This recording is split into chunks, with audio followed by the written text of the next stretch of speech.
We'll no more seconds. Okay, 5 or 10.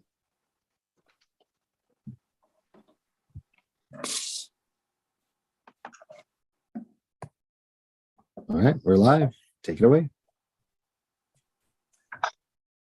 All right, we'll call this meeting to order for Salem Parks and Recreation Advisory Board meeting.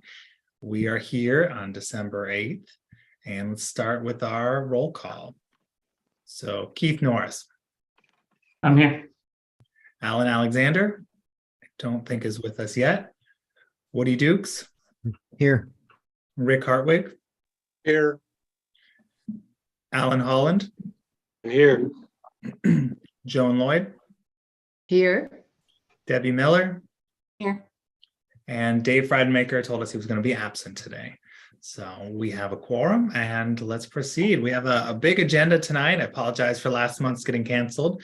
Happy holidays, everyone. I hope you've had a chance to go down to Riverfront. Congrats and great work to the park staff. It was fun to go down there and see all the lights this year. And I know we'll get some more updates about that and some of the other comings in just a minute, but let's get started with the approval of the minutes. We have 2 sets of minutes for the 13th and then also for our retreat on the 28th. Are there any edits or suggested changes to the minutes?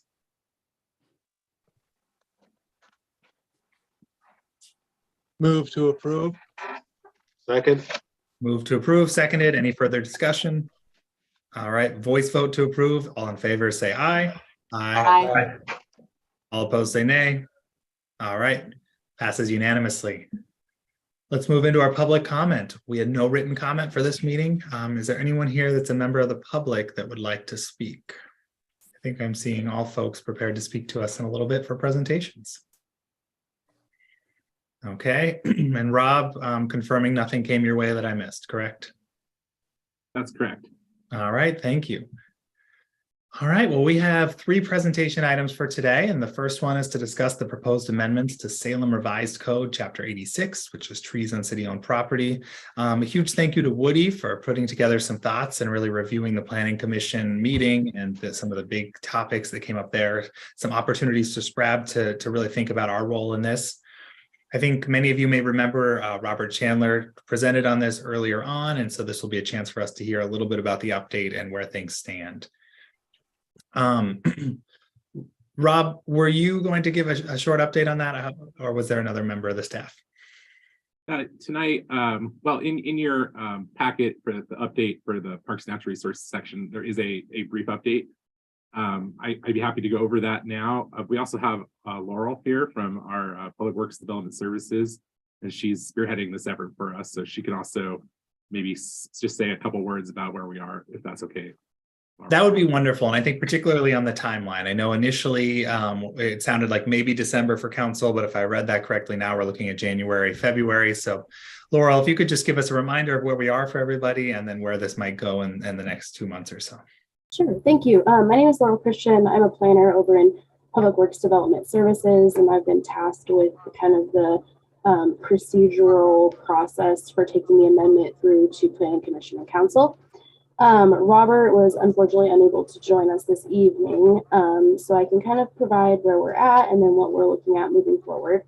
So the Planning Commission reviewed the amendments on November 15th, and they recommended that we that City Council accept the ordinance bill for first reading with some changes based on comments that they had at the meeting and based on comments that the public made prior to the meeting. And so we forwarded the Planning Commission packet with their, their recommendation and then the public comments that we received prior to the meeting to your group and as part of the packet.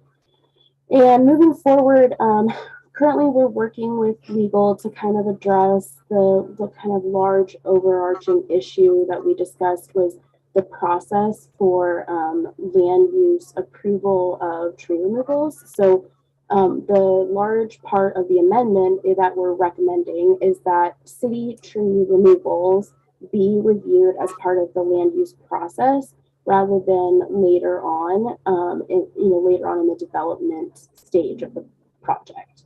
And so I guess the biggest topic of conversation is what does that process look like? Like, is it what type of application it is, and what public review would be necessary? And so we're currently working on some amendments to that to specifically make it as clear and objective as possible, because there's state statutes that require us to have clear and objective standards for housing projects specifically. And so we're trying to work out with legal what that looks like for this tree removal process. And then the next step would be to take that to council. We're happy to bring the revised ordinance back to SPRAB before we go to council. And I think there will be comments tonight that we can also address in the changes that we're making with legal presently. So if you have thoughts, I'm happy to take those and write those down and for consideration.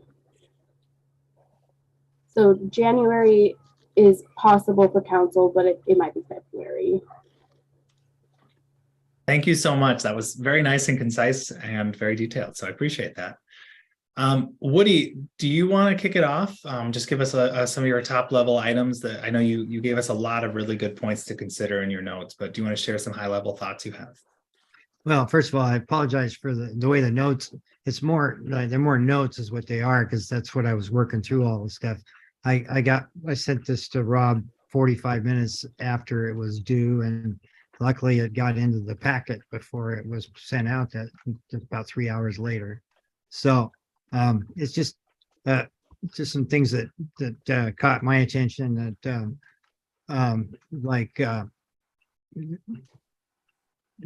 when it comes to a developer unable to meet standards, that was one of my concerns. That was something that was discussed by the planning commission too. It says related to in the public interest, changes could be made or variances could be approved as long as they're in the public interest.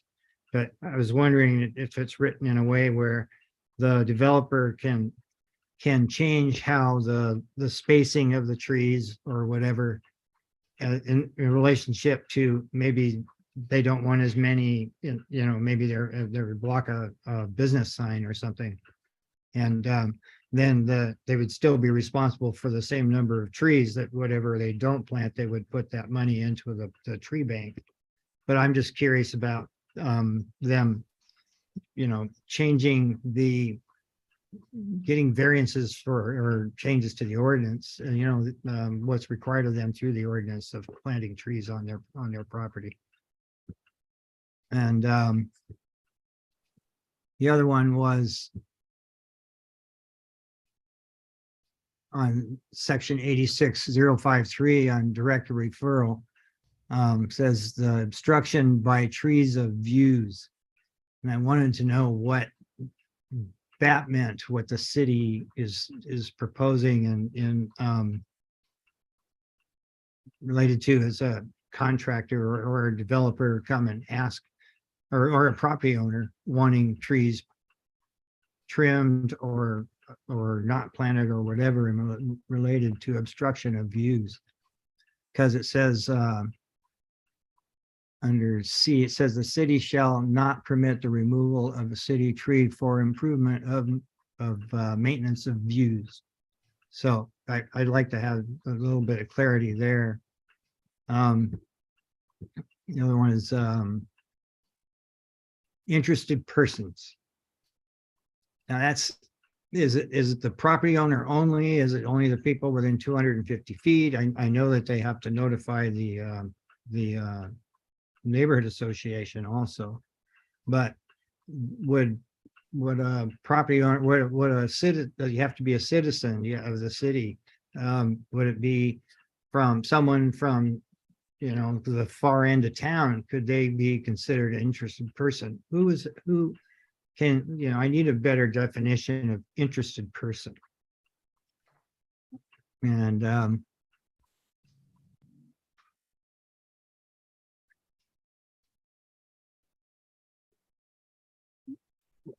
staff is working with AKS Engineering and Forestry and others to revise the draft code and administrative rule to clarify criteria. Will we see that change before that goes, I probably will see that before it goes to council, but I just wanted to be sure that we see that what the city and here comes up with related to what is recommended by the engineering company. And about the city projects as defined are exempt from street tree removal permits. The only issue I have about if the city, I think, should have it should be there should be a paper trail of what they do. That's what I think that permits are for private sector. So it seems like it would be something that for the city, it would be a way of following things, what the city does if they do a permit. And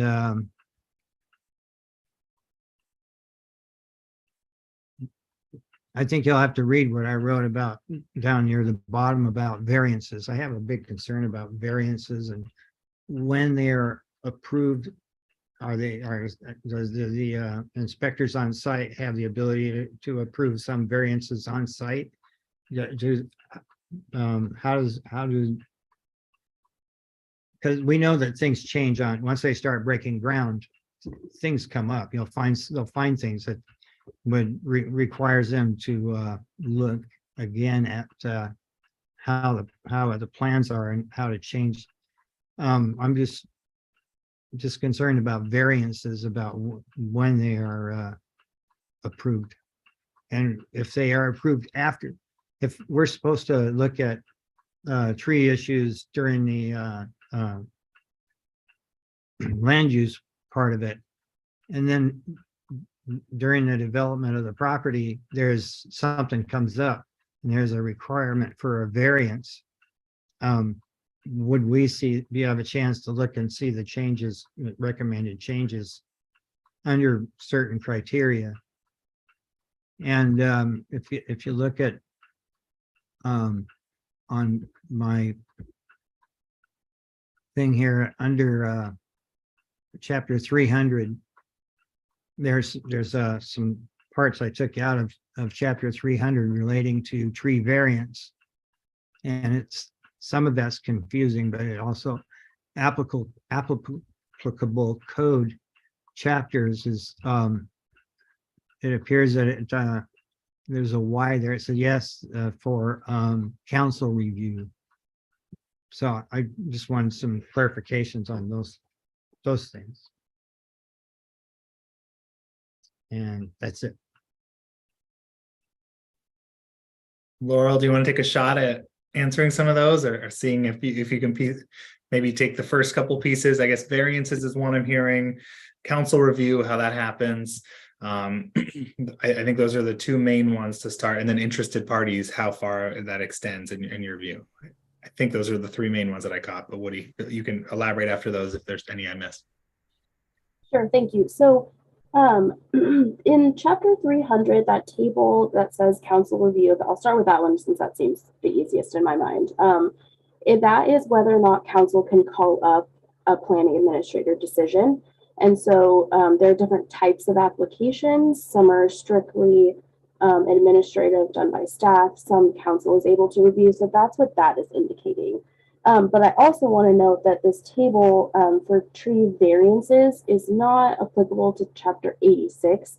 They have their own variance process in 86, and I think there might be a little bit of confusion between adjustments to approved plans and variances to the code. So a variance would be changing the requirement because you can't meet it, or there's criteria in chapter 86 for a tree removal variance that's very specific.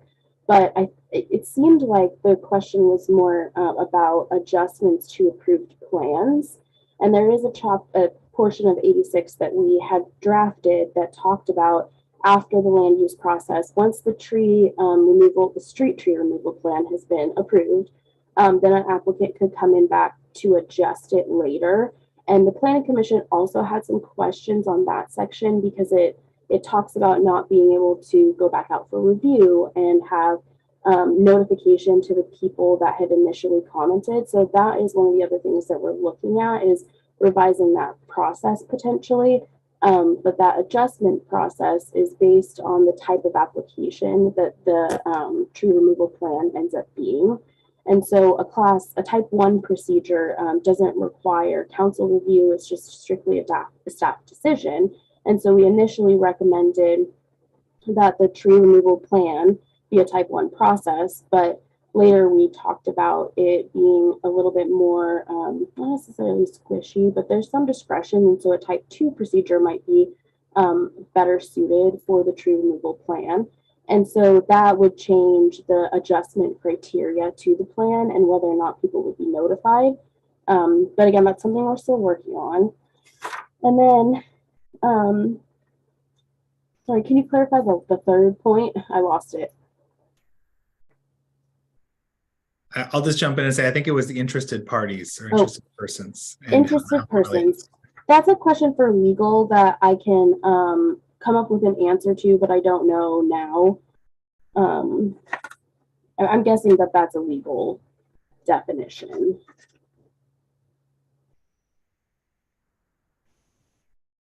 And I'll just piggyback on that. I think it's meant to be pretty broad, Mhm. but we can check with legal and when this item comes back, we can be sure to hit on that. Yep.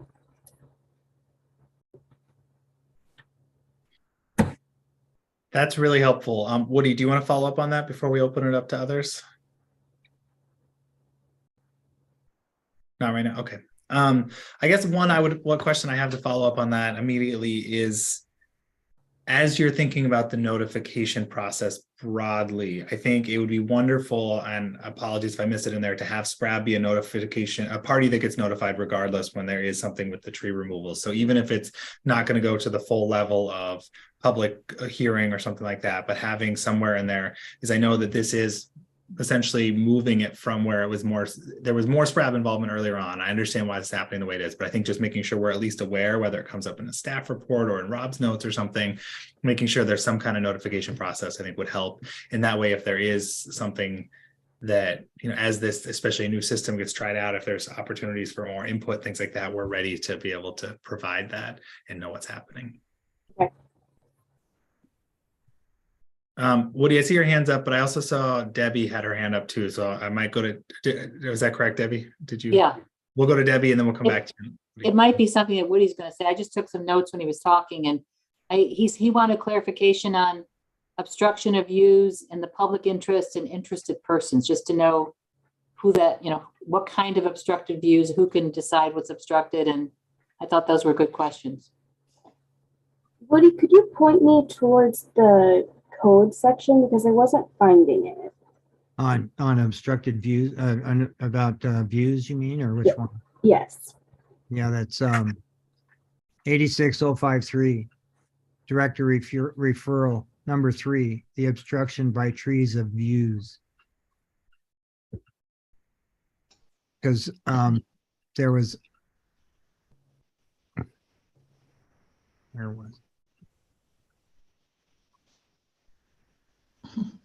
another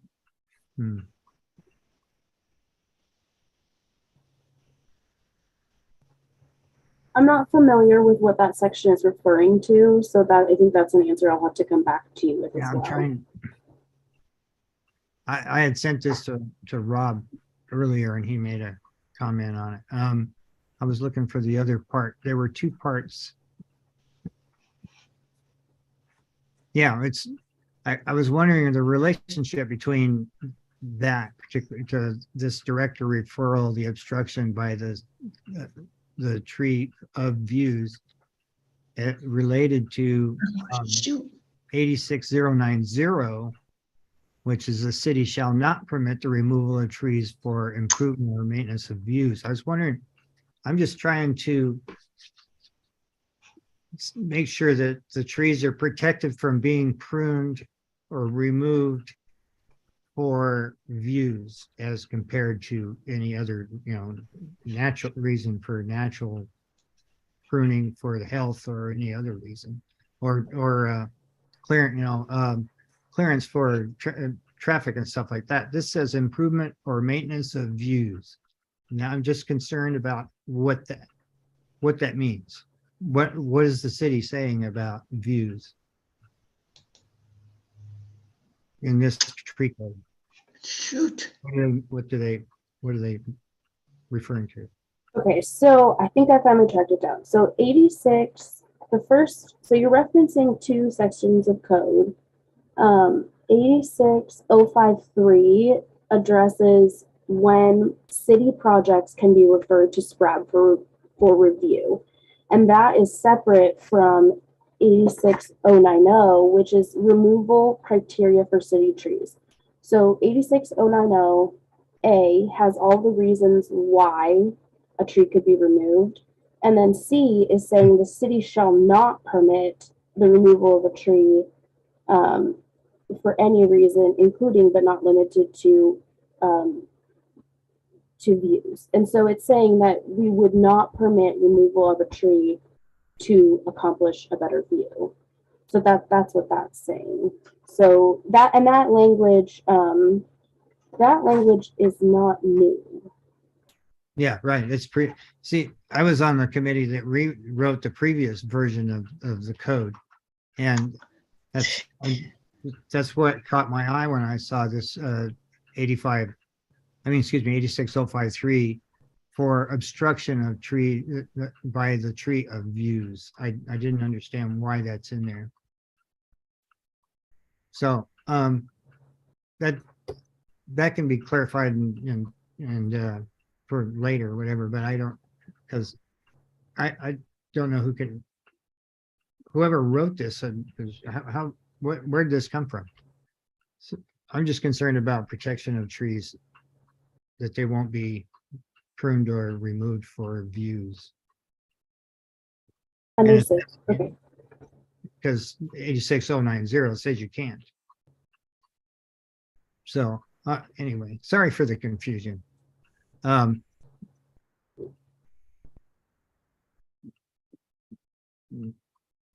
Yeah, okay. Yeah, Laura- going back, I'm good with that, I guess, for now, but if anybody else has some comments, but I'll go to interested persons, because it was when we rewrote the code, the previous code, interested persons was sort of being interpreted as to the fewer people that have the ability to comment on a tree issue, the better. So I was wondering if that has changed, if they're expanding what is the actual definition of the interested person. So that's why I brought that up.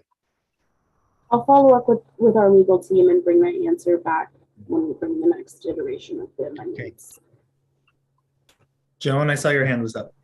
Yeah, thanks. Am I unmuted? I just want, what is the definition of a view?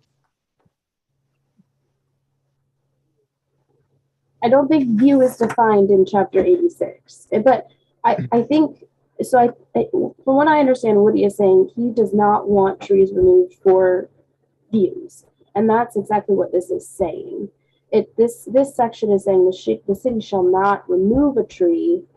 We would not permit removal of a tree for improvement or maintenance of views.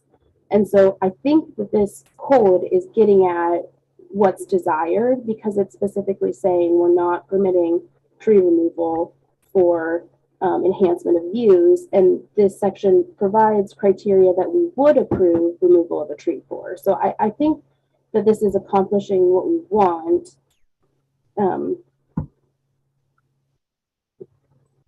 Yeah, I guess my curiosity is the 86053. I was. So 86053 talks about director referral, and this section is new. This section is specific to city projects that are proposing removal of city trees. And Right. so this section is saying that the director can refer a project for review to SPRAB for removal of city trees. So this is intended to allow you to review city projects that could potentially remove city trees and make a recommendation on whether or not that should be approved. Right. I was just wondering in what circumstance a city project would have a situation where there would be an obstruction by a tree of a view or views. I didn't, and, you know, it's views to me are like, so you can see the across the river or something like that, you know, it's What- that kind of view. Woody, are you seeing view anywhere in 86053? Number 3, 86053, it says, yeah, I have to. Oh, the obstruction by the tree of views. Okay, thank you. I wasn't following where it was in there. Yeah, So what you're saying is we have to Spratt is being asked to consider that as part of the request for removal. And so that's where your concern is we're being asked to consider it there when it's referred to us, but then in 8690, it lists views as a reason it can't be removed. And so that's where you're seeing the conflict. Okay, I wasn't finding the views in 8653, and I was confused about where you were seeing the conflict. yeah. And so what you would like to see is if views shouldn't be considered, we should strike that out of the new portion of 8653. Well, I don't know if I want to strike it yet or not. I want to understand it first. Okay. What is their definition of views that we would be considering? And I guess the way I would read that is based on the city's projects, right? So this is city project, and what we are being charged with in this new section is seeing whether or not the tree removal is necessary to meet the goals of the project, right? So the first thing we have to consider is the goals of the project. If the goals of the project would be benefited or necessitate a particular view, then I think that is something that we would then take under consideration, based on my quick reading of this section. But I guess I could have made a lot of sense. I just need a definition of views under 053. I see Al has his hand up. I want to give him a chance to interject as well. I hesitate to open up another can of worms, but I'm curious if the definition of view could ever be considered to be applicable in the case of a property owner that has photovoltaic panels on the roof and wants to have a clear view of the sun on the south of their property. Solar exposure is going to be increasingly more of an issue as time goes on here, and I'm wondering if this kind of thing is relevant to our discussion here. Yeah, we just sort of started to bite into solar access on the last time we did this, looked at this chapter. So that did not come up. And I would think that there would be more readily defined, better defined than views. To me, it's so vague. It's ambiguous. I don't know. I just want to clarify why they're using that particular word. If it was for solar access, I think they would say solar access, or that's not view. Actually, that's view is for seeing, not for sun hitting a solar panel. But is the solar access question addressed elsewhere then? Yeah. If it isn't, that's something that should be looked at in the future soon. It's a really good consideration. I see Rick has something to add as well. Yeah, I hope that the term view would hopefully be views of, maybe trees that are covering speed limit signs. And we've all seen that where we have growth that is covering signs on roads. And maybe even, there are some intersections where I come up to a stop sign and I have to almost pull out into the intersection because of trees that are covering my view so that I can't see if a car's coming. Yeah, I'm hoping that that's what they're talking about with views, and not somebody wants to have a better view of the mountains or something. yeah. So They usually use different verbiage for that. So I see Laurel wants to respond. Why don't we give her a chance to respond? And I think it seems like what we need here is some legal clarification. So I want to make sure I think it's a great point that we're raising, and thinking about solar and some of these other topics are really important for us. Laurel, do you want to respond first? Yeah, I was just saying thank you. I really appreciate the solar consideration. I don't know that that's in here, but after reading this further, it says the obstruction by the tree of views. So I'm wondering if they intended that to mean some kind of vehicular sight distance, curvature or something like that. But I can get clarification on that and bring it back because I don't have that right now. So I'll mark that as one of the items that needs to be looked at further and make sure that we're considering some of these items that we're discussing. That's covered under ordinance, and that wouldn't require a direct or referral to do something like that. The other thought I have is this is just an example list and doesn't actually hold us to any particular outcome or consideration. My other thought, Laurel, to offer wording suggestions is just say potential obstructions by the tree, right? Whether that's view or solar energy access or whatever, right? So just get the removing words means you have to have fewer legal definitions of them, right? Mm-hmm. And so, but if we consider what obstructions that tree may or could cause relative to the goals of the city's project, right? I don't think we have to worry about, and maybe I'm reading this wrong, but about particular housing views, right, or anything, right? Because that's not necessarily a city project that would come to us under this particular section. We're not going to get referred to that. Unlikely, yeah. Right. Al? It seems to me that this would be likely have been created to address some property owner who wanted to be able to see Mount Jefferson, and the city's got trees that obstruct them or have grown up since they built their house to obstruct their view of the Cascades or the Willamette or the Capitol building or something of that sort. Scenic views is what I'm thinking. I think that was the original intent and target of all this. And an interested person would be a neighbor or property owner of that area. But that's personal speculation. It should be expanded to be general enough or specific enough so it covers both solar and property owners. And I think that it's not just traffic. That's pretty well covered, isn't it, already under roads and traffic, transportation, and statutes that affect that. So I'm not sure that the traffic safety issue is very relevant on this as much as it is the scenic thing for property owners that want to be able to keep their views, scenic views. This all sounds good. Laurel, if you could look into that and check with legal, get a little more clarity on the scope of the views. I'm thinking about obstruction, some of that. I think we might be going in circles if we don't get more information from a legal expert at this time. Will do. I have potentially a more simple question just in terms of the layout of the process. And I know this is spelled out in there, but I would love to just kind of hear this from you in terms of where would these referrals take place in the process now? If we're moving this, like you said, moving it to the Planning Commission, so decisions would take place earlier on as part of the land use process rather than later. So where would this type of thing happen then in that timeline?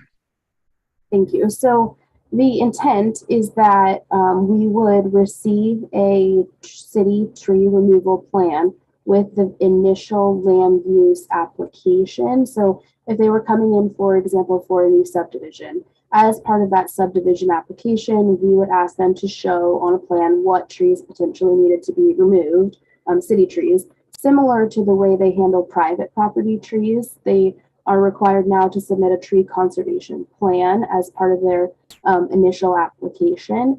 And so, I'm sorry, my lights just went out.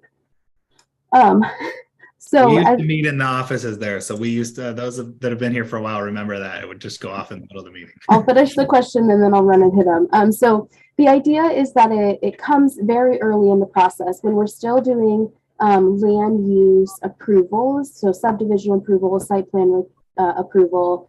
The idea is that it would be consolidated into that application. Gotcha. And then do you want to get the lights before I ask? Yeah, I'll be right back. Okay. Everyone hold that thought. I know Woody was there and others may have experienced it, but yeah, this used to happen when we meet at City Hall where it would just go off. I formerly lived on Riverview Drive and could not see the river because the trees below us have grown up over the years. So presumably that was named when the river could be seen. No longer possible. Yeah. But all of those trees were private, as virtually all of them. There were some down lower that were probably on city property, but if I had my druthers, I probably would have had some of those trimmed if I could. But that would have been a private negotiation, as I understand it, not relevant to anything here, right?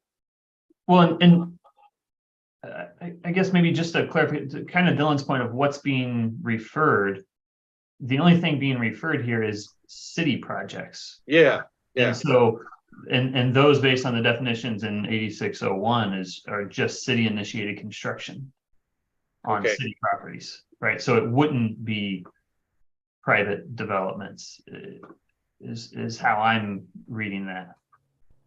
Sorry, I think we're talking about two different things.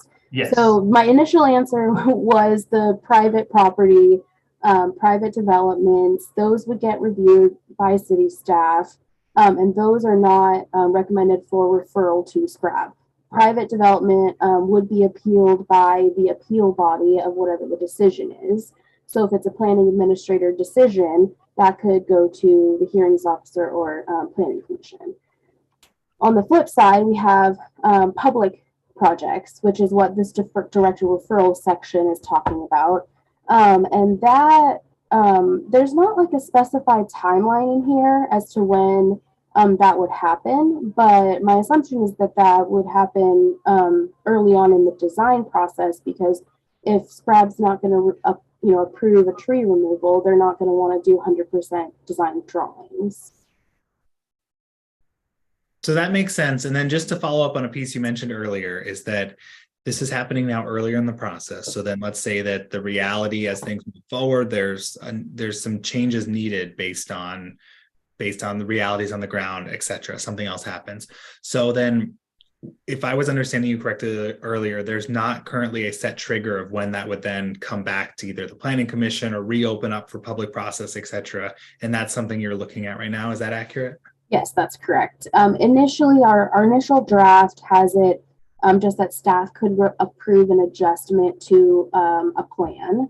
Okay. And so that would not have any additional public notice triggers. But like I said, with the type of application that we're looking at, that could potentially change.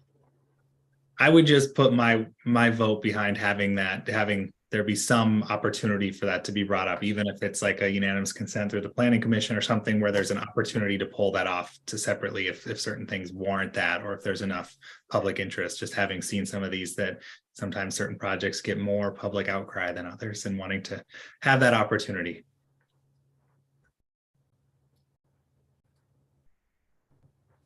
What about everyone else? I know we've covered a lot of ground today on different definitions, different topics, how the process will look. Really appreciate, Laurel, you walking us through all of this. Are there any other questions at this point, knowing that there's still some review happening? Yes, Woody.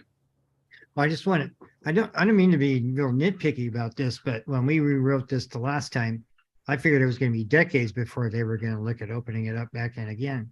And I just want to get, when we did it last time, and then it was all adopted by council, then things started, oh, we should have looked at that, or that word, should have that word defined in some way so we knew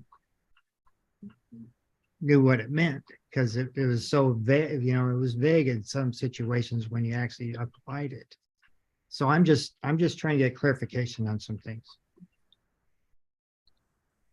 I think that makes a lot of sense, Woody. Yes, and that's definitely want to try and do this as effectively as possible. So appreciate all of your detailed thoughts and notes. So then, I had one question on the section kind of outlines SCRAB's roles, which is somewhere in here, 8620, right? So we have, and maybe you just answered this, Laurel, and sorry if we're talking in circles on a couple different fronts, but I'm curious why. So issue decisions on appeals of decisions by the director is set forth in this chapter. Is there any appeal process in the chapter that would still come back to SCRAB? Let me give this a quick read.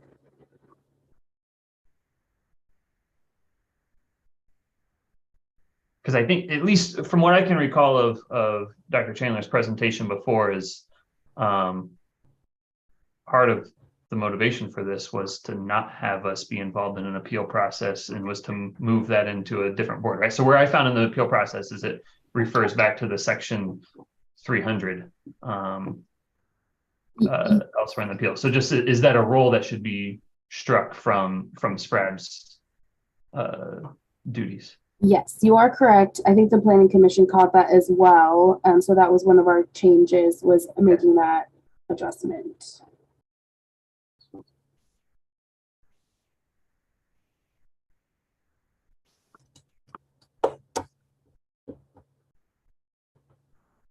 I think that's all I had then.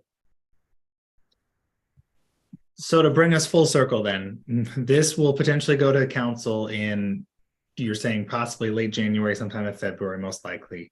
Then is it possible then, as there's some of the revisions and some of the updates on specifics, like defining a view, which has been a hot topic for tonight, and then some of the other ones like interested parties, et cetera, that can then be brought back for conversation at our January meeting? Does that fit in the time frame, at least of an update of where things stand? Yes, we can do that. Okay, perfect. So then I guess I would say for all the board members then is, if we all want to spend a little more time thinking about this as well between now and then if folks feel strongly about wanting to make any kind of advisory recommendation to council or any other changes or something at that point, that would be an option. But I would say otherwise, continuing to share your thoughts directly with Rob, who can then make sure those get on to Laurel as they're considering this going forward. Any other thoughts or concerns that we want to raise while we still have a few minutes with Laurel? Okay, well, thank you so much, Laurel, and thank you, Woody, for putting so much time to help us be really prepared for that and to make sure that we have a voice in this process. Yes, thank you all very much for your time. All right, let's move on to number 2, softball and summer recreation program overview and recap. Melinda and Billy. All right, I'm going to go first with softball.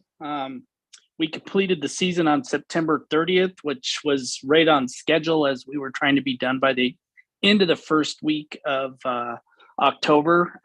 We had the rainiest 13 weeks, one of the rainiest 13 weeks in April, May, and June in the history of Oregon. So we were behind at the beginning.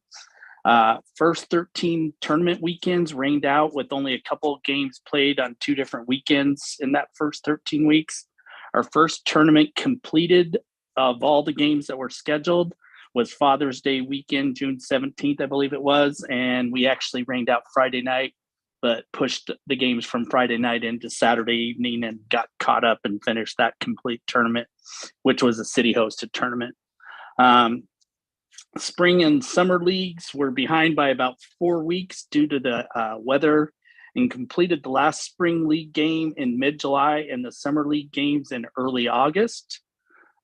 Starting fall ball on schedule because of giving extra games on certain nights that we had availability on fields in mid-August, and actually completed, like I said earlier, by September 30th due to no rainouts, no heat postponements, and no smoke days where we couldn't play because it was too smoky out. So that is the first in about 8-9 years where the fall hasn't had either smoke or too high of heat index to be allowed to play, which really changed last summer when OSHA changed some of their rules for us being allowed to have staff out in the heat. Even players complain about that, but we have to follow the heat index that OSHA recommends for our employees. So if it's too hot mid-afternoon, we can't get the fields prepped. Plus our staff comes in for the evening at 4 o'clock, which is in the high index of the tournaments. Spring summer leagues, we had 75 teams. And what spring summer is double headers that play 12 weeks between the spring and summer. And then our summer teams, which start in June and finish off by late July normally, we had 36 teams. And fall, we had 66 teams, which is back up to just about where we were pre-COVID. The year before COVID, we had the flood that flooded the outfields and took out our warning tracks. So we were little down on teams that summer just because we got behind schedule starting that year. But at 177 teams, we're looking really good. We played 1,121 league games, which is also pre-COVID numbers. I'm expecting that we'll be up into the about 1,300 games next year as things seem to be growing again. And the calls we took this fall by people that waited too long to want to play fall ball. Tournaments, we scheduled 27 weekends. And as I said, we canceled 13. And then we had 2 others that didn't go just because of the tournaments could not get teams enough rentals. So we played 15 weekends total. We also hosted the USA Softball Girls 10B Western National. I will let all of you know that if you want to make sure that you're out of town for heat and at the ocean, plan it the week of our nationals. 5 of our last 7 nationals have averaged in the high 90s to low hundreds. We had to move our schedules around this year because it got so hot in the middle of the day. We are now experts at pivoting due to COVID, and we pivoted all week long during that. Next year, we've actually set up a preliminary schedule for our nationals, and we've built the heat into our being ready to pivot as soon as it happens, because I'm pretty sure it'll happen. It just seems to every year during that week. As I sent out to you guys earlier, we had 32 teams from California, Hawaii, Idaho, Oregon, and Washington. And the estimated economic impact that we've done so far is over $4 million that came into town from those teams. If you didn't get a chance, I would tell you 2 years from now, you want to come out during our national. This coming year will be a good one, but next 2 years from now, we're going to have that age group we had this year, plus another age group. And I'm telling you, the people from California and Hawaii, they bring every family member that's ever met that kid. We had one game and Robert was out there. I'm too bad he's not on here. Robert actually emceed our for the city part, thanking him for coming to the city in our opening ceremonies this year. He kind of took a couple teams under his wing and came out and followed them a couple times during the week. And he came out to one game and he was like, I feel like I'm at the real World Series watching these parents, how excited they are. So, so that went really well. We were very popular when they left here, and we're looking forward to a lot of them coming back in 2 years because they'll be eligible for that other age group. Let's see. We in 23, we will be hosting the 12A, 16A Western Nationals, July 24th to 30th. Probably looking at somewhere about the same number of teams, if not a little higher, with having 2 age groups. Rob, you want to put up the flyer that we gave out? Rob's supposed to be my tech guy because I'm not on the Zoom stuff. Oh, that's the calendar, Rob. The other one. This is the flyer that we've handed out during our National Council, USA's National Softball Conference a couple weeks ago. And we were sending these out to all the teams that are in our area that we have the information to, inviting them to the nationals. We're kind of doing a movie theme. We always do a theme with the kids because of opening ceremonies and skills nights. We're going to encourage the kids to dress up in their favorite movies as a team, whatever movie the team decides to do when we're doing opening ceremonies. I'll make sure that you guys get the invitation and know when opening ceremonies is at the softball field. Well, it'll be Monday the 24th. I'll just let you know the time wise, depending on what the heat does. And then, like I said, we have that tournament, and then we went to the National Council meeting and we handed out promoting with this calendar. I've given you guys these before. You want to show the other one, Rob? This is the calendar we gave out this year. That team up top is a team from California. That's what those girls were like when they were here for nationals this year. And we found this photo when we were going through the photos that the photographer took for us. And it was like, this is what we want kids to know that they can come do at our place. At the National Council meeting, we were actually awarded an extra national tournament this year. We will be hosting sometime in late August, the men's D and E slow pitch Western Nationals. And we're getting pretty excited about that. We're going to do it in co-hosting it with Alaska USA Softball, as they cannot get teams to come all the way to Alaska to play nationals, but their teams are always asking them, why don't we host one? So he called me and said, hey, can we do this together? And I was like, sure. So they're going to be helping us put that on, and hopefully they'll help us eat some of that cost too, along with Travel Salem.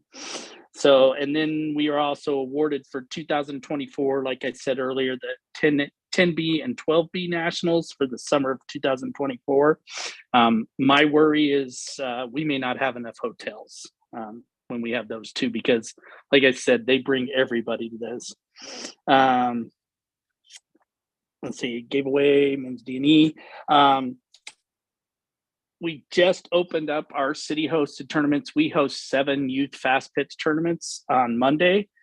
We have 2 of them that we're already almost full in a couple of divisions in those tournaments, because the teams that missed out on our tournaments last year, a couple things are keeping us from hosting bigger tournaments. One is the use of, we don't use school fields anymore, and having enough staff, because it's hard to hire people. I don't know how many of you heard this year, for the first time ever in my career of running this the complex for the last 16 years, we hired kids under 18 years of age, just because we couldn't get people to apply for the jobs. And we're working with HR and our recruitment person on that right now to see if we can get a little bit more money to try to draw in some staff that'll help us out. And then the umpires, as most of you probably know, I know a couple of you got kids and stuff and grandkids. It's hard to get officials right now. So if we oversell a tournament and we don't have enough officials, it just does not go well. So we're going to keep at the number that we feel like we can have enough officials at that. And we're working on getting more of those. But it's exciting that we changed to this new website USA Softball went to.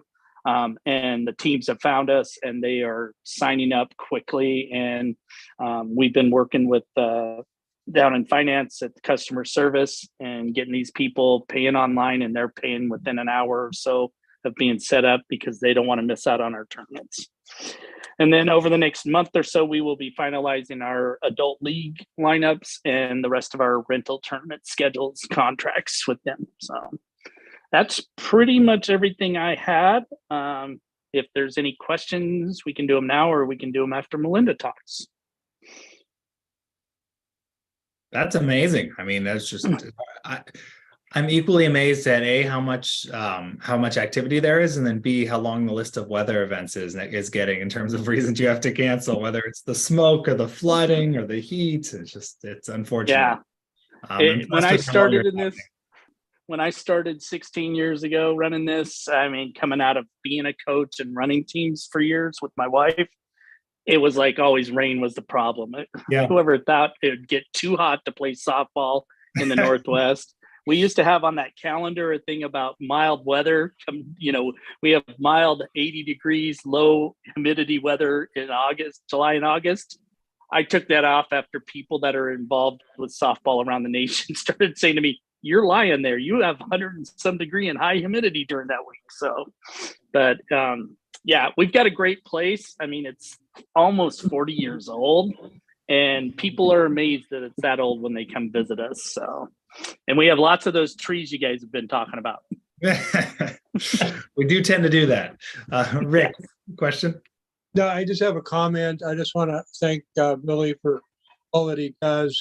Years ago, before there was a Wallace complex, and then at the beginning of the Wallace complex, I played City League, I played Church League, I played Co-ed League. I did all that. It was a wonderful experience, and I know that it's been real tough the last few years with the pandemic, and I'm glad to see it's coming back. So thank you. Sounds like Rick needs to come play in our senior league. Oh, I don't know. I think the wheels have come off. Yeah. Well, just to let you guys know, we do host a tournament. We co-sanction it with Travel Salem hosting it, senior softball, and it's gone from 2-3 teams playing on Tuesday, Wednesday, Thursday to totally full on Tuesday, Wednesday, Thursday. And then Friday, they've gotten so big for the 60-year-old to 45-year-olds that they actually use all the fields in Albany too. And it's a pretty fun tournament. But last year we had a guy that was 89. And he was asked by the newspaper, "Why do you hit the ball so well?" And he goes, I'm 89. I can't run fast, but I like to get home runs." So, and he hits the ball. So it's a growing again, especially in that category, the senior softball. So we're excited about this coming summer because we are tired of dealing with the pandemic, and hopefully we'll get our people back that disappeared during that. So. Very neat. Any other questions for Billy before we move on to Melinda? Billy, I think you touched on this a little bit, but just thinking about when you go to the national council meeting in Louisiana or elsewhere, kind of what is it that you think stands out the most about the offering that we bring in terms of kind of getting bids for these tournaments, right? What's the number one selling point relative to the rest of the country? What we put on, how we handle it. I not to brag, my staff and myself, we do a really good job. I've actually gone to several other places to be the rep for the national office when we're not running a national. And I do a lot of work when I get to those because we do it for them before they get here. I'm told by tons of people that come here that we're the best host. We treat the umpires better than anybody else so that they want to be here. And then they go home and tell their people that vote for the tournaments, you better put more in Salem because they treat everybody right. And, the city of Salem has really, when we have these teams in town, all we hear about is, oh, we went to this restaurant and they treated us so good. I won't name the brand. We had one brand that lost themselves probably full business for a week. I think it was 21. Team went there at 2:30 in the afternoon. They just decided they needed to get out of the heat, took their 40-some people to a restaurant. And the manager said, "Well, it would have been nice if you would have called us earlier. We don't have any staff." And they wouldn't serve them. And I had a long talk with that manager and said, if you were a sponsor, we would have told you exactly, but you turned us down. So they still haven't come on, but it's just for the majority of the things, people treat them so well.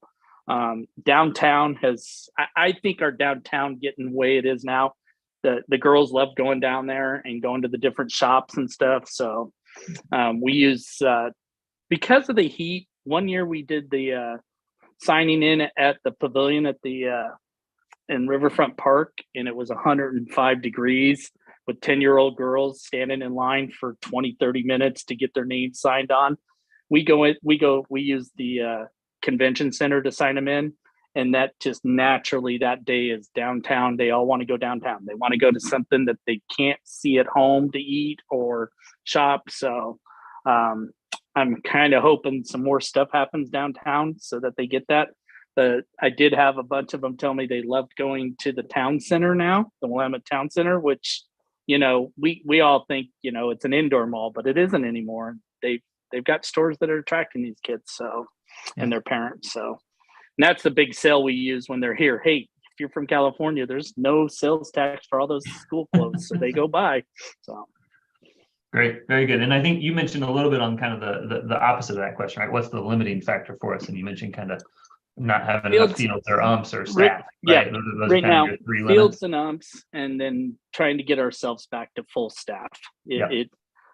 We worked some kids to death this summer during the nationals and a couple of our other long tournaments. We had a great staff, and hopefully we get a lot of them to return. On that note, we did have, some of you may have read about this. I don't know if it's been in the paper yet. One of our staff that graduated from Cascade passed away this last weekend. Got the influenza, and it just didn't go well for her. So, and she was the epitome of a hard worker, and won state championship last year in softball, and just the flu got her and she got pneumonia. So, but hopefully we'll have some of those kids back. It was amazing to watch a couple of them. Just they've never had a job in their life other than home, and they picked it up. We had other ones that they'll probably not do real well at physical labor, but most of them really were good for us. So great. We just like more of them to apply. So great, thanks. Thank you so much. Melinda, let's turn it over to you. So we had a great summer. This summer, our enrollment was up for the camps that we offered in comparison to even last year. So as things were opening up, our registrations continued to increase. We had some programs, we were on the fence about being able to open up based on the climate for COVID at the time. So we didn't offer them, and now people are asking, when are those coming back? So we're kind of looking forward to our programming for 2023. Let's see, we had our movies in the park this last year. For the first year, it was in the Jerry Frank Amphitheater, and we had a great turnout for those. The last movie that we showed, it was packed in the amphitheater. There wasn't much space left to have a seat. So that was really nice. We're looking to move the movies in the park to Fridays to accommodate events in 2023 that would be using the amphitheater. And we just decided on the dates recently, so they'll start in June and they'll be every other Friday in the Jerry Frank. And we're starting to put together what the movies will look like for next year. I think we just continue to look for additional camps for kids. We added some new programs last year for sports camps. We did our own multi-sport. It was a big success. We continue to look at developing that a little bit more.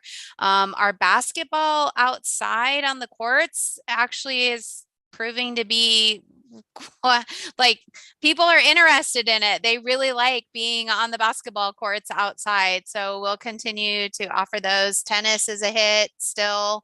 We have a lot of kids that participate in that. We alternate between Orchard Heights and Bushes Pasture Park for those camps. And our summer parks program continues to have the largest enrollment of all programs. But I think overall last summer was a lot easier. We didn't have to put people into pods.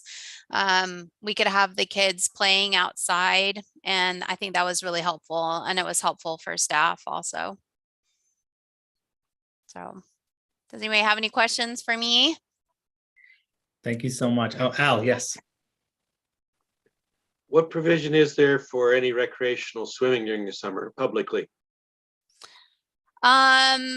Publicly, they could go to the Croc Center. Is that public? I thought that was privately owned. No, well, it's owned by the Salvation Army, but anybody can go, and you just pay a fee to get in, similar to when Walker and Olinger Pool were in operation. You paid a fee to get in.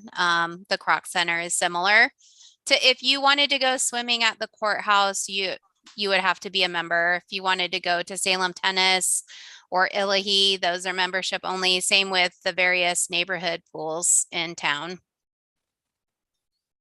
You all have to be members for those. The only public one would be the Croc Center in Salem. I see. A long-term goal, right, Al, is that we can someday have more swimming infrastructure here in the city. Yeah. May it be. Any other questions for Melinda? All right, well, thank you both Billy and Melinda so much for joining us. Congratulations on a really successful year, and excited to keep hearing about next year. Thank you. Thank you guys for all your support. Both of us appreciate it a lot.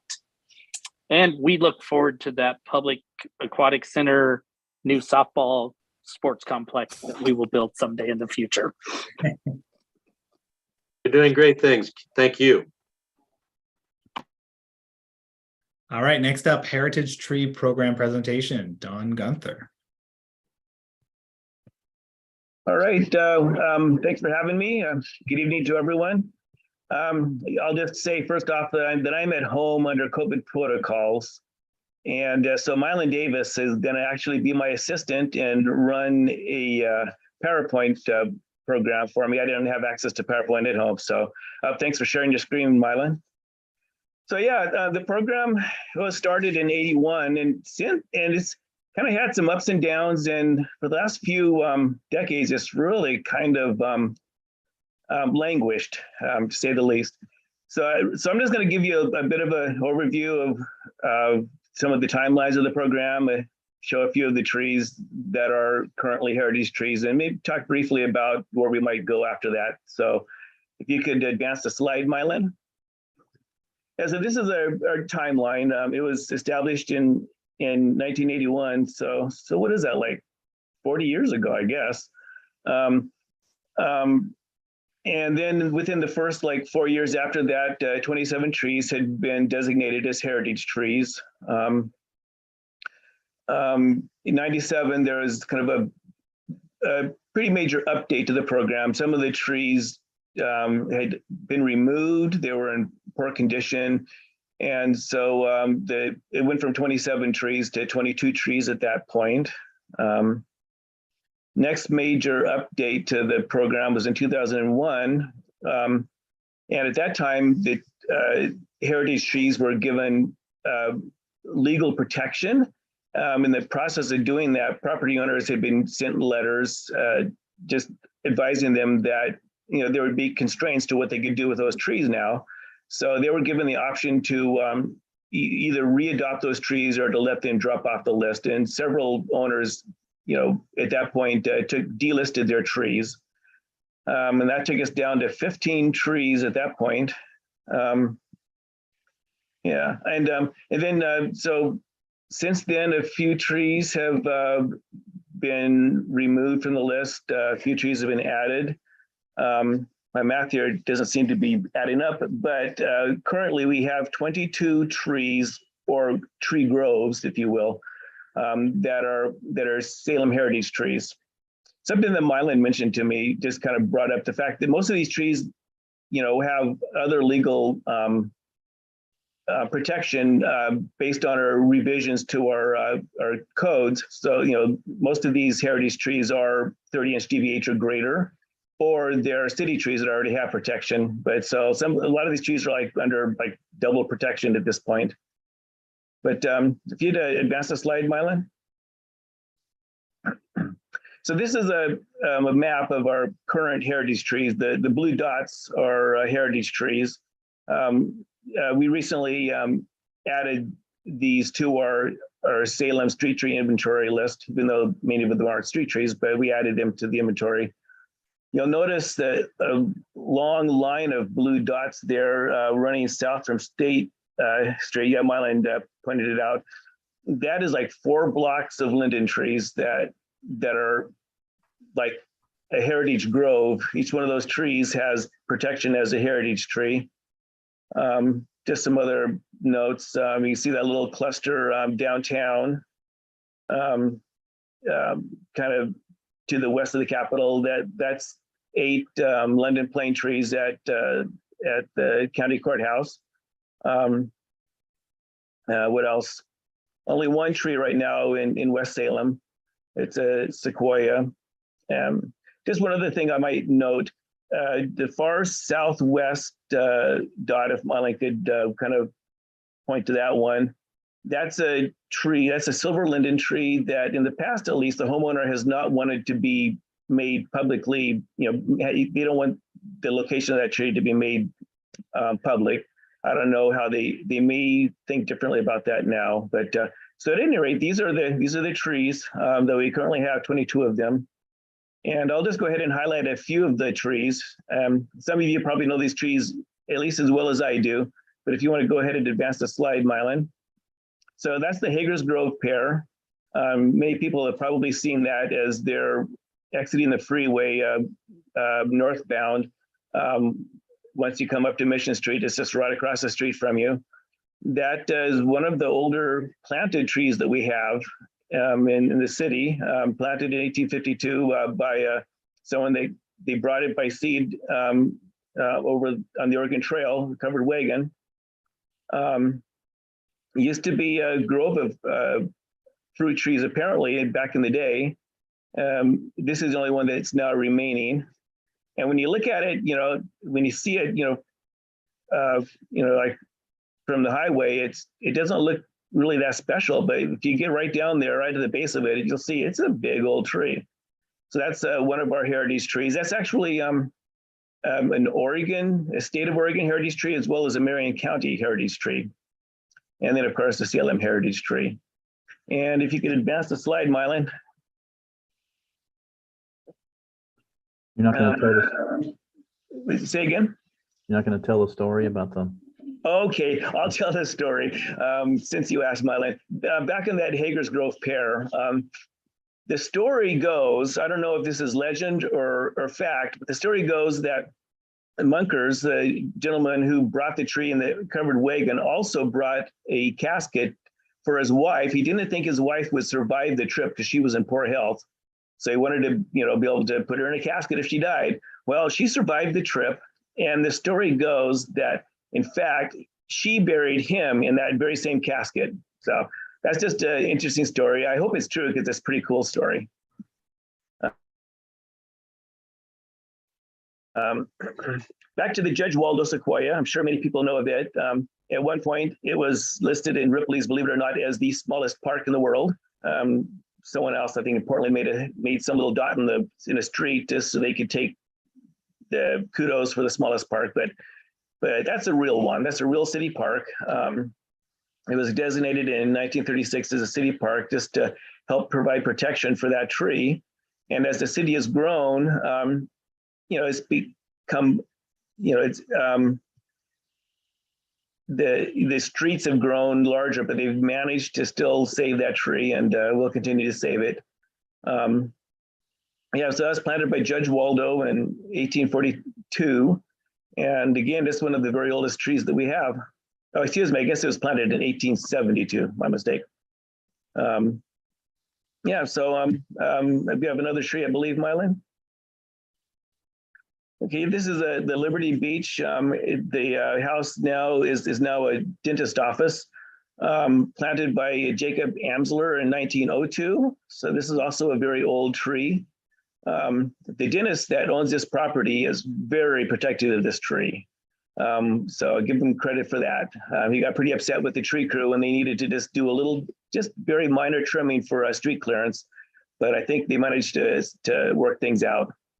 One point of note about this tree that's of concern is I was in the neighborhood, I just stopped and looked at it and saw a conch. I think it's a Ganoderma root rot disease. And I just knocked on the door, talked to the dentist, and it turns out he is aware of it, and he and an arborist are keeping a close eye on that. But that's of concern because this is a really special tree. I think we have one more tree. There we go. This is honestly my favorite. You could argue that it's not even exactly a tree. This is a honeysuckle.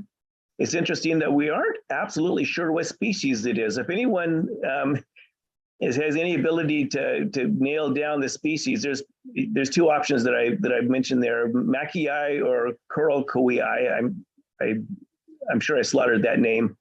We don't really know, but it's just when it's in bloom in spring, the flowers are just amazing. And the tree has been declining for a long time. It's got cavities, it's had dieback, but I'm championing this tree to keep on hanging in there. Next slide. I just wanted to mention a little bit. So the last tree that was added as a heritage tree was in 2015. There haven't really been a lot of submissions for a very long time, but there are a few trees, or in this case, groves of trees that are just being thought about. They haven't been officially, there hasn't been any official request to add these as heritage trees, but we're kind of thinking about it. This is, there's two groves. This is one of the two groves, the picture here of trees that are at the old Fairview Training Center. I'm pretty sure both of these groves are in what will become our Fairview Park. So we're looking at them. The trees the trees are basically sequoias, Douglas fir, and you can see there's this one Oregon white oak. Nothing really amazing about any one individual tree, but there's just certainly some cultural and historic significance to disconnected with the Fairview Training Center. So that's worthy of thought. This is a tree that's up in the upper part of Orchard Heights Park. We don't actually have any Oregon white oaks as heritage trees right now. We had one at the Lord and Shriver. Am I getting that right? Well, I think it's Lord and Shriver property, and it had to be removed because it was falling apart. So it'd really be nice to have an Oregon white oak, our iconic Willamette Valley tree, as a heritage tree. So this is a possibility. This is up the upper dog run area of Orchard Heights Park. You can see it's got a lot of mistletoe, few condition issues, but still it's a nice open grown tree. If anyone could find any information as to who the original landowner was, or any cultural information, that would really help. I do believe that for a heritage tree to really be significant, it helps to have historic or cultural ties to it. So if you can find something about this tree, then that would be a great candidate. Next slide. This is a favorite of mine. It'd be a little much to go into the full details of this tree. Mylan and I planted it. When was that? April of, well, there it is, April 10 of 2020 on the plaque there. It was supposed to be a big ceremony with bells and whistles, but that was right when we really got shut down hard for COVID. So we haven't yet had a ceremony for this tree. This is a peace tree grown from seed from a survivor of the Hiroshima bombing in 1945. There's several of these trees now throughout Oregon that have been planted, and this is like my baby. I really protected this tree. It had some problems in the ice storm of 21. It was basically stripped down to one stick, the broken top of that. It's rebounded amazingly. It's a really vigorous tree. And in time, I think this would be a really good candidate for a heritage tree. I think that's it, other than where do we go from here?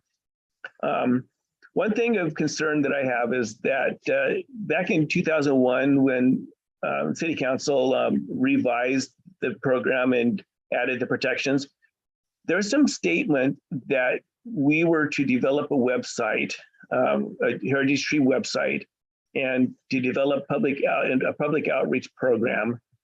There was a half-hearted effort, I believe, to develop a website. It wasn't very, there were only a few trees in it. It didn't even have all of our trees on the website. And that has since just kind of dropped off City of Salem's website. So I believe that moving forward, that we ought to, develop the website, make an interactive map, perhaps. Our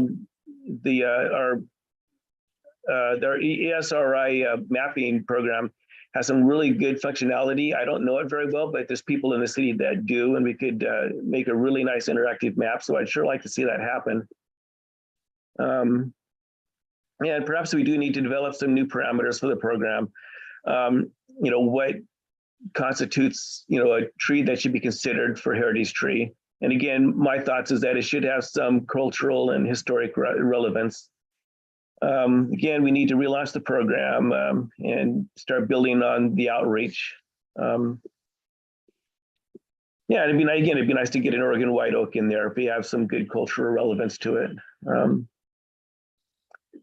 So that's what I have. Is there anything, Mylan, that you'd like to add to that? No, thanks a lot for doing this. I know you were sick, but if anybody has questions, we're definitely here to answer them. Yeah, I would open it up to questions, then. Don, I'm going to jump in there real quick. This is Rob. Rob. Those two groves in the former Fairview Training Center area are located in the park property. And the Morningside Neighborhood Association has several board members who are very interested in seeing those nominated. So I just want to plug that real quick. Okay, I know it's been on our radar for a while now, but things have kind of kept us from really getting involved with pursuing that. But yeah. I have a question. what's the nomination process? Who do you go to if you know of a tree that might be of significance? And the second question would be, have you looked at any of the trees on the old Salem golf course that are huge? They've lost some. They also, I've got another question about straw and that one at the park. But go ahead and I'll do the others after. Okay, sure. I know the process up to a point, and I'll do my best to speak to that. If someone wants to nominate a tree, first of all, it either needs to be on their property or they need to have permission from the property owner. And then they would send a letter to SPRAB that would come via urban forestry. So I think they would send it to Mylan, and then he would forward it on to SPRAB. And if anyone else, Mylan or even Woody, you probably know this even better than I do, Woody. If anyone wants to add to that, they can. But if SPRAB feels like it's a good candidate, then they would send it on to City Council. And then it would be up to City Council to approve that. Once that happens, I'm a little fuzzy, but someone needs to record a deed restriction with Marion County, and I'm not really sure how that happens, honestly. So that's the first question. Do we any other comments on that before I go on to the second one? Just considering anything out there. I'm sorry, I'll say that again. I'm just curious if there's any significance out there at the old Salem golf course. They claim to have been founded around 1929 or 28. Mm-hmm. So there's probably been, and I've seen some old pictures that look kind of quaint and interesting. There must have been social functions and activities of some sort over the years. Al, what golf course are you referring to? The old Salem on South River Road. South Salem River golf Road. course. Oh, I know the one. Okay. I don't know. It might be fun to take a look around there. There's some huge trees. Yeah, I'm sure there's some areas we could look at. It's nice though when nominations come in from the public, but we can be proactive as well. Oh, the other question was that tree at Orchard Heights Park I'm quite familiar with. And there have been a number of trees of comparable size in that neighborhood. This Governor Straub's family house is in that neighborhood. And the property of Straub Middle School and Calapooya Elementary School are very close by there. That was, I believe, at one time on Straub property. And in the ice storms that we suffered, 2 of those massive trees came down, 3-4 feet in diameter. We got cookies out of them for the Willamette study, but it was a tragedy that 2 of those big ones were dropped by the storm. They were comparable in size to that big one there at Orchard Heights. That's a real shame. I would encourage consideration of that mistletoe heavy tree though in Orchard Heights. It's a beauty. Yeah. Okay. Yeah. I would second that. I love the Orchard Heights one as well. One of my favorite trees. And just a quick follow-up question on the website. So I was just searching on the city website. I'm not seeing a clear spot.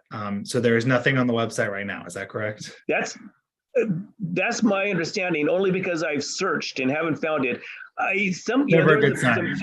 So yeah, and I know back in 2010, I was working on these heritage trees in 2010, just updating sizes and condition and whatnot. And at that point, there were, I don't know, maybe a half dozen trees on a website, on a web page on the city site. And at some point, some redevelopment of the site, they've just been dropped out. It's just gone.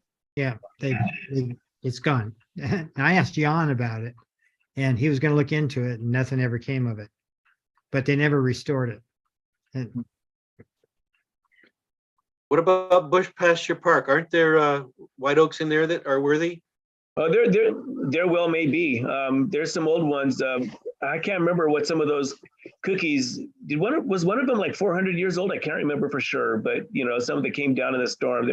There's some old ones. And that's definitely a possibility. That'd be a place to look for potential nominations for heritage trees at Bush Pasture Park for sure. Maybe even at Pioneer Cemetery. There's some trees there. Yeah. It'd be nice to get one of those madrones if there's any left up there. Oh, at Pioneer Cemetery? Yeah.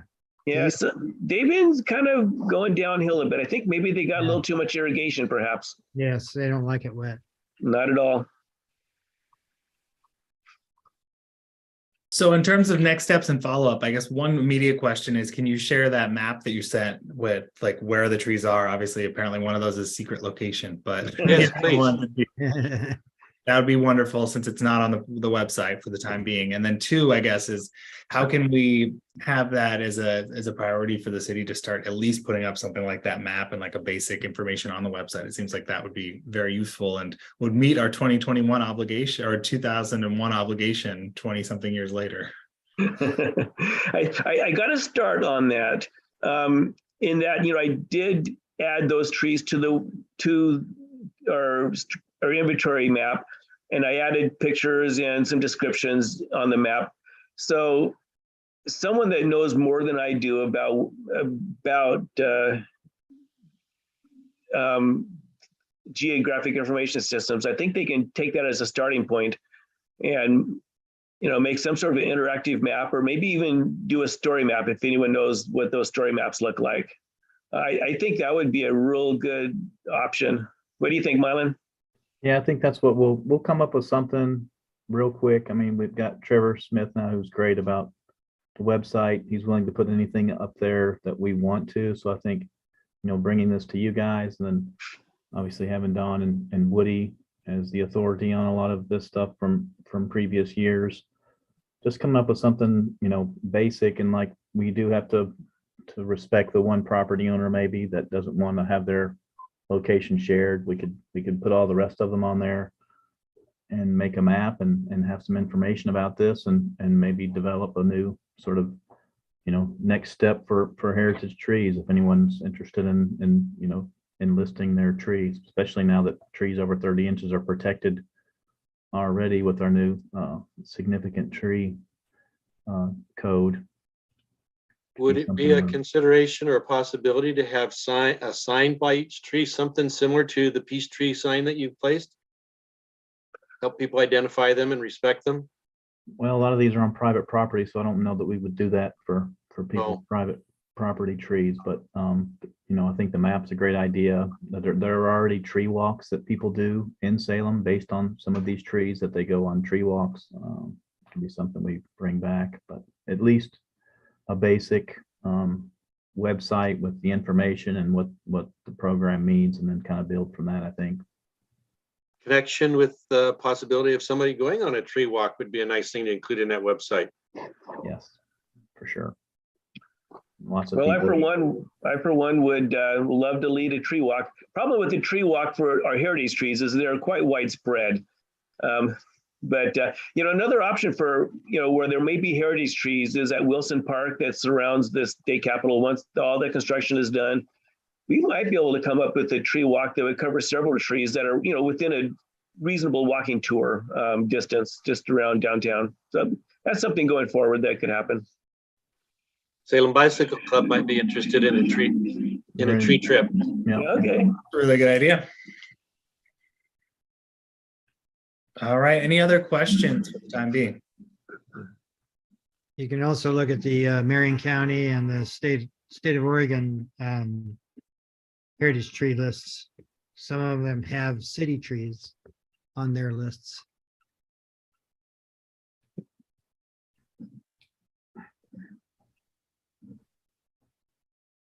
All right. Well, thank you so much, Don. Really appreciate this in Mylan. This is really fun to learn about, and I hope it can become more of a website thing, and we can do some more outreach and information sharing around it. Okay, we'll keep you updated. All right. Well, let's move on to the next item on our agenda, which is our board member updates. And the primary one here to talk about is the takeaways from the retreat. Really appreciate everyone's time at the retreat. I thought it was really productive, and we really went through it, covered a lot of ground, and really helped solidify what we want to take on in the next year. I'm just pulling up my takeaways here so I can share my screen and we can talk through those. So 1 second.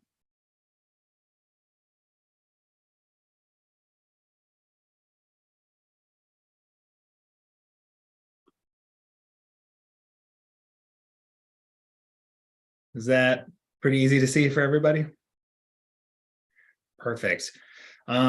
So what I did is I went through my notes and I worked to try and categorize some of the different ideas we talked about here.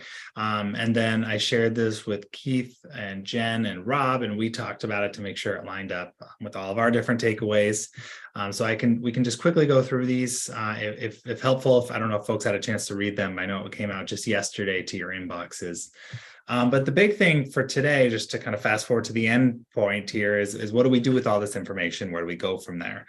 So what I think makes sense is to have a conversation right now about some of the takeaways.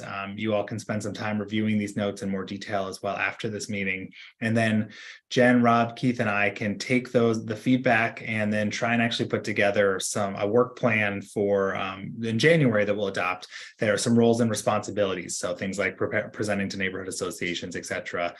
So we can all have something to essentially commit to in January that will be based on this.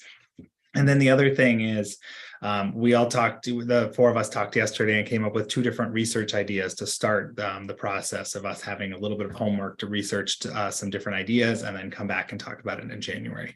So just foreshadowing, those are 2 takeaways that I think we can build to. But first, I wanted to make sure that we had a second to look through the notes that I captured and make sure that you all feel like this really represents the conversation we had.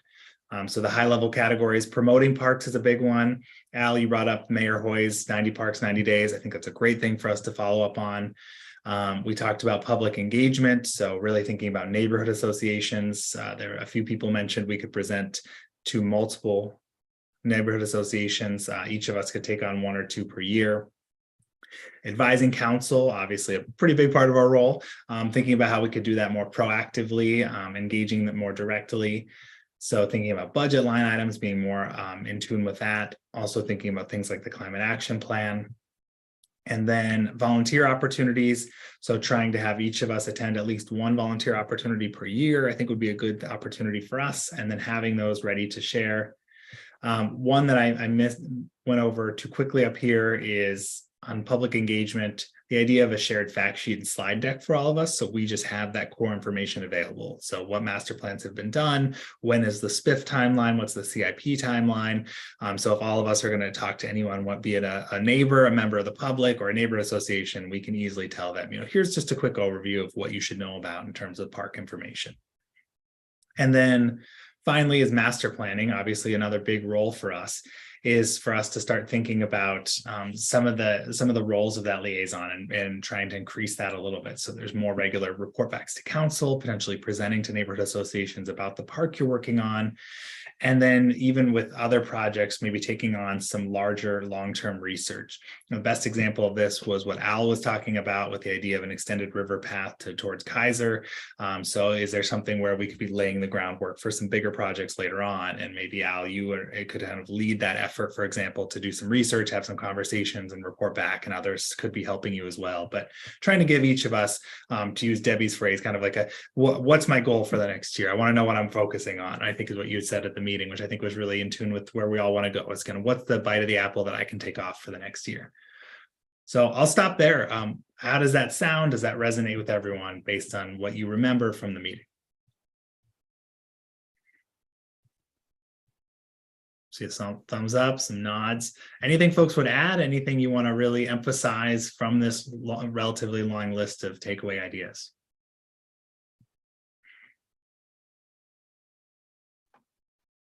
I would emphasize my resolution to continue engagement with the question of extending that bike path.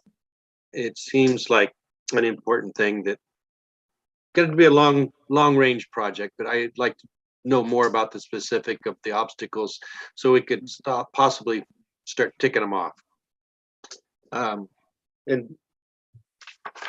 that's important. It's not mentioned here, but my other pet interest will be in talking with Mayor Hoy and others about trying to develop more swimming opportunities. But this summary is excellent, and I'm very glad to see it. It provides lots of good fodder for work to do, productive stuff. Thank you. Absolutely. I'm glad it's helpful. Rick. Yeah, I think it's really important to emphasize our engagement with the neighborhood, the neighborhood associations.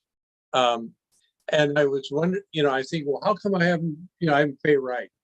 Why haven't I reached out to them? And then I realized they're having their meeting right now, the second Thursday of the month. And so it's gonna, it's gonna be a little difficult, although they start a little bit later. But I think, but we need to be armed when we go. We need to have, like I would want to have more information on the next steps at Woodman's, because that's in that neighborhood association, and have some facts so we can answer questions that a lot of them we can answer, but I'm sure there are a lot of them that we would need to have some backup on before we go. But I think that if we want to communicate to the citizens of the city that we are an active and vital board, this is a good way to do it, is get involved with our neighborhood association. So yes. It's a great point, Rick. And maybe it's a case where we excuse you a little early one time and you get to go present to your neighborhood association and come back next time. How dare they do that? What were they thinking? Yeah. That's a really good point. And I think this is a good opportunity for us. I think even just from the presentations we had at the retreat from Rob and Jen, there's so much information there that we can put together and package that up. There's some good stuff on the website that we all worked on a year or two ago in terms of like a parks fact sheet that we had tried to create.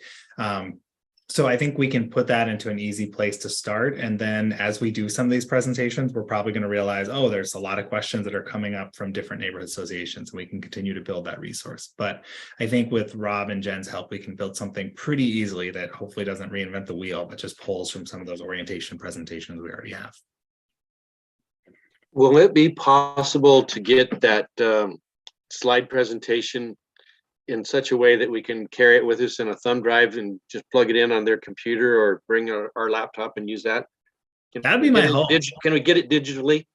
That'd be my hope. Yeah, I think what, in my mind at least, what I would love for each to have is like a 1 to 2 page PDF that has like, here's the basics of, there's this many parks in Salem, this many miles of trail, etc. And then like this, 10 slides on a deck or something like that, maybe 20, and it's a PDF or a PowerPoint drive, and you have it in your email, and you can put it on your thumb drive, take it wherever you want, and we all just have that as a basically city staff approved grab presentation that can be given by a board member that's high level enough that we all feel comfortable with it. I had a question. Yeah. So we're talking about telling people about the park systems in general at these meetings, right?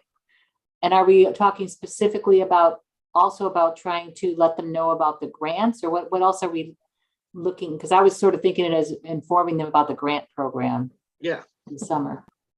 I think it's all of the above is the way I see it. I think that we go there with a few different reasons. One would be to talk about SPRAB and the park system.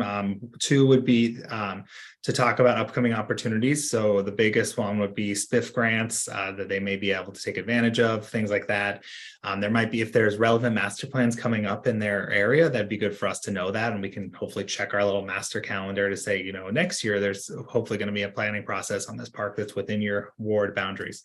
Then I think the third one is for us just to really take feedback from these neighborhood associations. So people might tell us, like, well, we have this one issue that keeps happening with a light on this park, or, we'd really love if there was another access point here.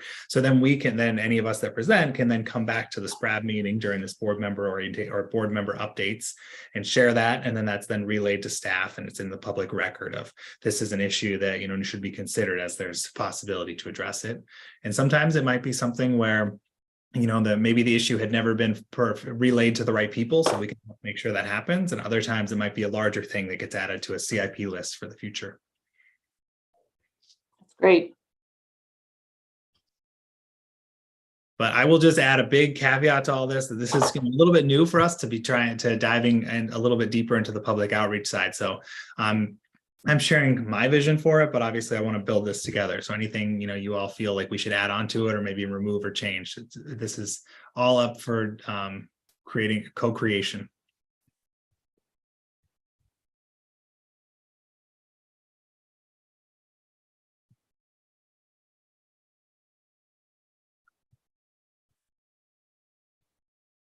Well, hearing no more immediate comments. So I think what we can do is basically write out some of these roles.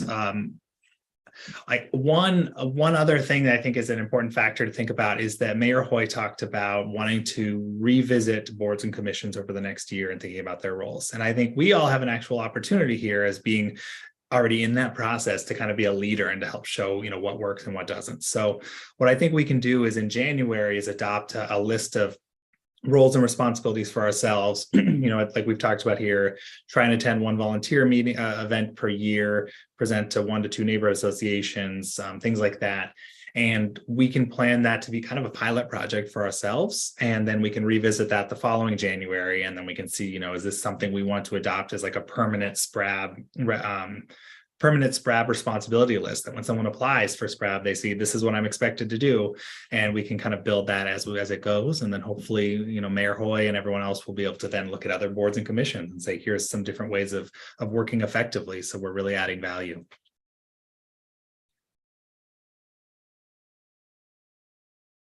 All right, well, Keith, I'm going to call on you to help me write those up based on this over the next month and come back in January.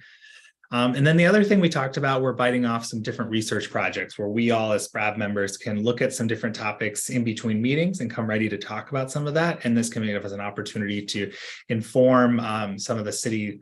I'll stop my share for right now. We don't need that.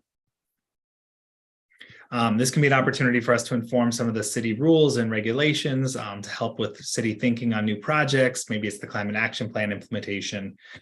And there's 2 things that came up as potential starter projects that we could bite off by coming back to January to talk about. So the opportunity here is we could take on both in smaller groups, or we could all agree to look into one. The first one is thinking about e-bike and micromobility in park regulations. So thinking about the cities looking at that right now is what should these rules look like? And I think we all have an opportunity to look at other cities and jurisdictions to see where have cities done this well in their park system? Where have there been, maybe even if we're just Googling, looking in the news stories, are there some bad examples? Can we actually look at some code stories or some actual specific pieces of code that worked well? So that is one, and their e-bikes is the big one, but then Rob used the term micromobility that I thought was good. You can expand to things like personal scooters, personal mobility devices, really thinking about some of those electronic uses in the park system. And then the other piece we talked about was thinking about urban tree canopy and our goals, and whether there should be some specific goals for parks. So trying to actually create a finer grain of goal setting for that, and thinking about some rules or goals that we could put in place. Rob, can I call on you for the second one if you want to add any more details just about your process of thinking about tree canopy in parks? Yeah, so the city has, we have our strategic urban forestry plan. And then we also in 2019, we did a big assessment of our tree canopy. And what we saw is that we were meeting the goal we set for ourselves, so we increased it. And that's a citywide canopy goal. Our assessments also look at our parks, but we don't have a goal specifically for those. So as we think about, a resilient community moving into the future, should our parks have the same, a higher goal perhaps than the rest of our community? So that's just generally the thought I had there. Thank you so much. So what do folks think? Do either of those appeal to you? Is there one of those that you think makes sense for us to start with? And I'll do a little bit of research on and come back ready to discuss next month. I'd like to talk about the micromobility and the e-bikes, because I think that's something that's becoming an issue, because as we talked about the speeding and Yeah. the need for maybe regulating things a little bit better like we've done in other countries. So I think that's a good thing I'd like to look into. I agree. It's a great idea. Al, I think you're on mute. I agree with that, and I can see an increasing interface, expanding interface between people and e-bikes wherever I go.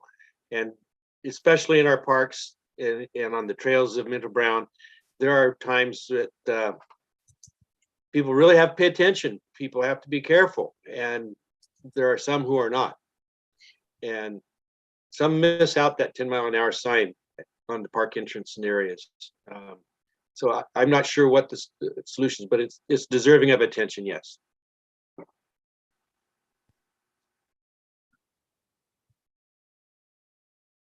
Enough said. Yeah, I agree. It's one that I'm pretty interested in as well. And there's a few different organizations out there, one called People for Bikes that's been looking at some of these as well. So I think one of the things we can do is also try and look at some other organizations that maybe have done some of this work already, and we can help bring that forward and use that as a basis for the conversation. Is anyone else drawn to either topic in particular?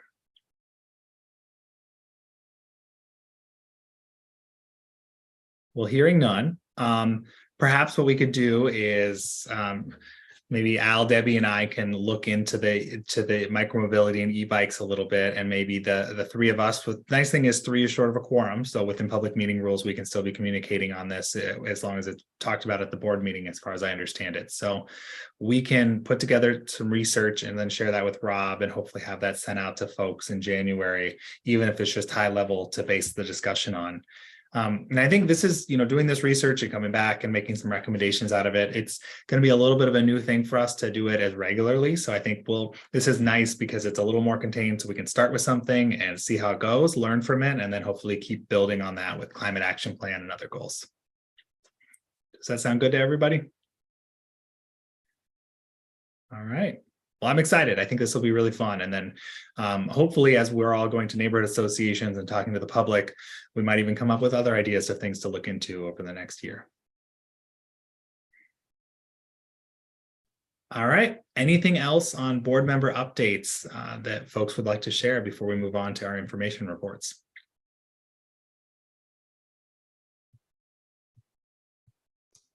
Just a real quick note. I was in the park yesterday at Riverbend or Riverfront Park, and another tree is now being eaten by the beavers. I don't know if anybody's noticed that. I took pictures of it. It looked like it was very fresh. It was another cottonwood. Right by there's one cottonwood left in that area, one big one, but this one is just the surface all the way around has been chewed on.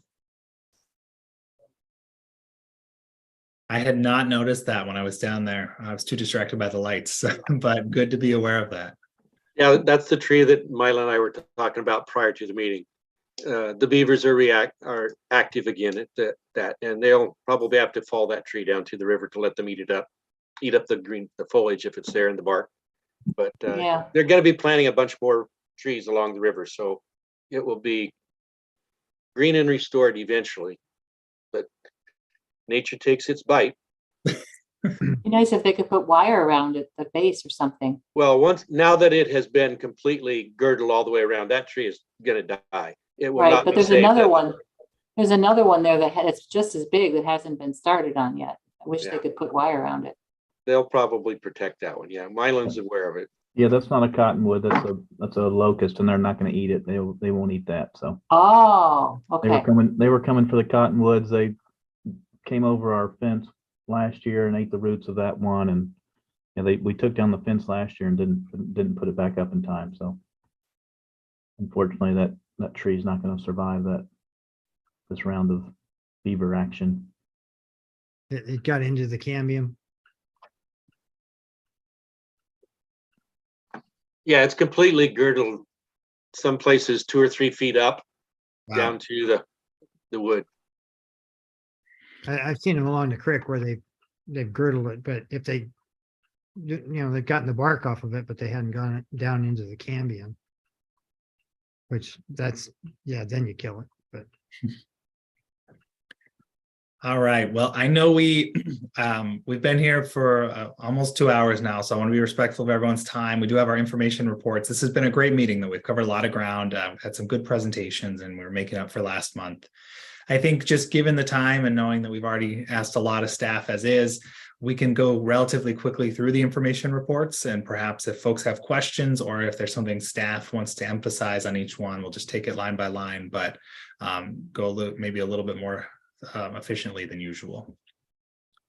So Mission Streets Park Conservancy minutes. I know that was shared. I know Christine was here at least earlier. Any questions or things that people want to flag? All right. Urban forestry update. I know we had some good conversations with Mylan already. Anything that people have questions about, or Mylan, anything you wanted to add?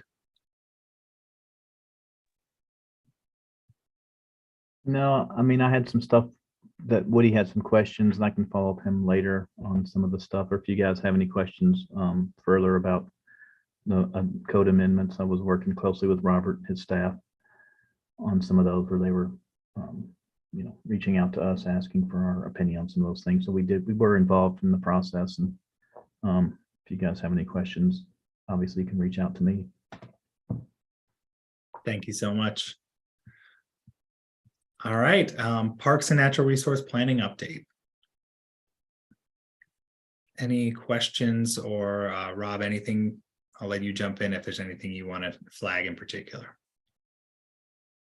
There's nothing I want to bring up specifically. Actually, just one thing that's not in my report, the SPRAV annual report.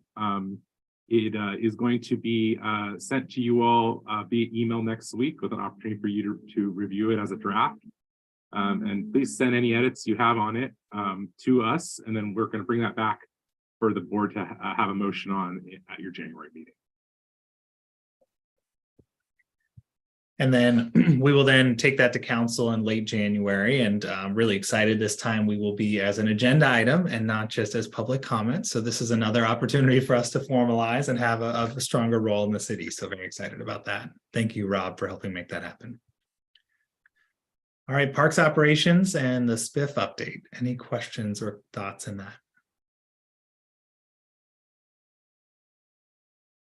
I would just note that the SPIF timeline is listed in that if folks didn't read that. And so we'll revisit that in the new year. And I think usually in January is when we revisit people's membership on things like parks master plans and things like that. So we do have the SPIF committee. So we can talk about that again in January to see if you'd like to be part of that. We didn't skip over C, did we? No, that was what Rob was just sharing with. Okay, Do you sorry. have anything you wanted to bring up? No, not a problem. Would you like to share anything on it? No? Okay. Recreation services update. I know we got a great rec update from Billy and Melinda. Any other questions about what's shared in here? All right, and then we have the parks damage report. Anything folks want to flag on that? Other than the fact that it's much higher than a year before. All right, new business. Anyone have anything new to bring? Hearing none. I just want to say thank you. I'm really excited. I think that retreat was really energizing, and we have some good momentum behind us now to go into next year and give ourselves a lot of purpose, and then look back at the end of 2023. And I think we're going to have done a lot of really great things, and it's going to be fun to really be more involved in the community and to have SPRAV's role increase over the next year. So appreciate all of you and your time and your service. And I hope everyone has a really happy holiday and a Merry Christmas.